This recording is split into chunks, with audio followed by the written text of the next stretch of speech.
मध्य प्रदेश के पूर्व मुख्यमंत्री एवं राज्यसभा सांसद दिग्विजय सिंह बीना पहुंचे, जहां उन्होंने निजी होटल में कार्यकर्ताओं की बैठक ली। वे आज मंगलवार को बीना के गोदना ग्राम पंचायत में चौपाल लगाकर ग्रामीणों की समस्याएं सुनेंगे।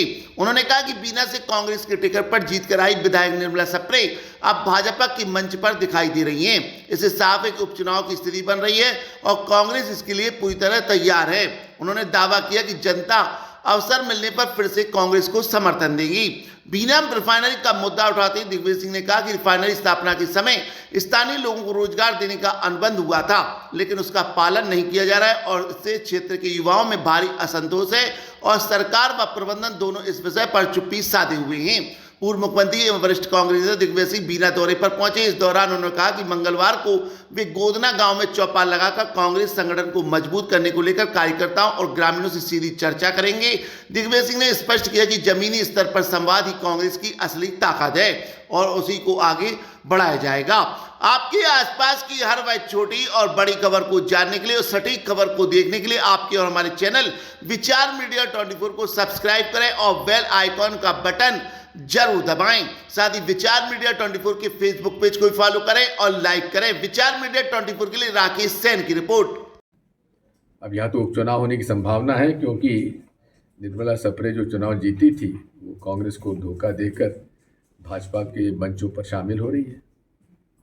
कि हमने तो समझौता जब किया था और परमिशन दी थी तो क्लास 3 और क्लास 4 एम्प्लॉयज़ के लिए लोकल लोगों को ही भर्ती करने का हमारा उनके साथ समझौता हुआ था, एग्रीमेंट हुआ। सर मैं राज्यसभा के 2 टर्म मेरे हो गए, 6 साल की 12 साल। इसलिए मैंने स्वयं ये निर्णय किया है कि मुझे तीसरा टर्म नहीं लेना चाहिए और किसी नए आदमी को मौका मिलना चाहिए।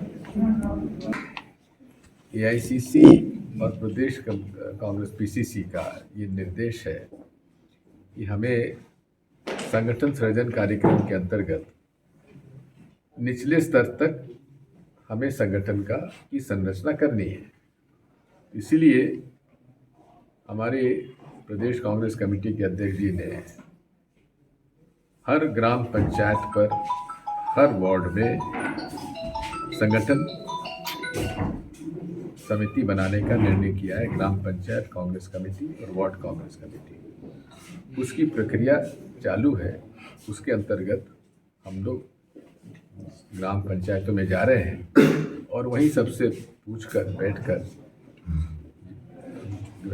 ग्राम पंचायत कांग्रेस कमेटी का अध्यक्ष, उसी क्षेत्र के युवक कांग्रेस, NSUI, सेवा दल, महिला कांग्रेस, बाल कांग्रेस, अनुसूचित जाति, अनुसूचित जनजाति, पिछड़ा वर्ग, अल्पसंख्यक और साथ में सोशल मीडिया, इन सब के अध्यक्ष चयन किए जाएंगे और हर अध्यक्ष के इस संगठन में 25 सदस्य उसमें मनोनीत किए जाएंगे। इस प्रकार की प्रक्रिया है। दूसरा है महात्मा गांधी नरेगा का पूरा कानून बदल दिया गया है।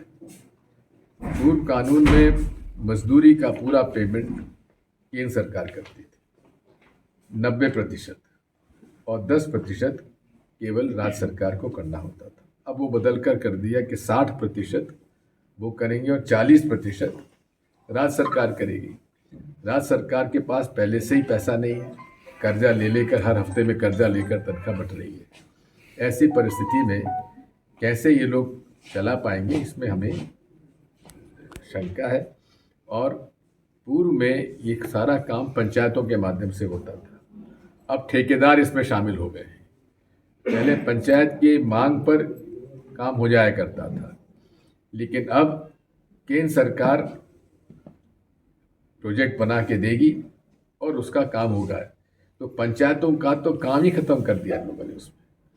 इसी प्रकार से पूरे देश में जो न्यूनतम मजदूरी है वो नहीं रखी गई है, वो रखी जाना चाहिए थी। इस प्रकार से अनेक असुविधाएं हमारे नए कानून में डाल दी गई।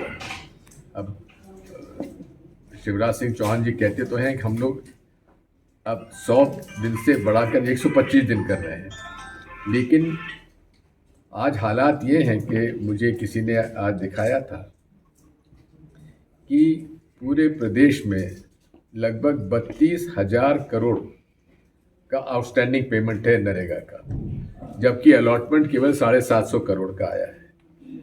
तो इस प्रकार से तो कैसे काम कर पाएंगे? किसान मजदूरों का कम से कम 4-4, 6-6 महीने से उनका पेमेंट नहीं हो पाया है, ऐसा मुझे जानकारी यहाँ भी मिली है। तो मैं जिला परिषद के सीईओ साहब से और जनपद पंचायत के सीईओ साहब से पता लगा रहा हूँ कि सागर जिला परिषद में, पूरे ज़िले में और जनपद पंचायत बीना में कितना मजदूरों का पेमेंट आउटस्टैंडिंग है।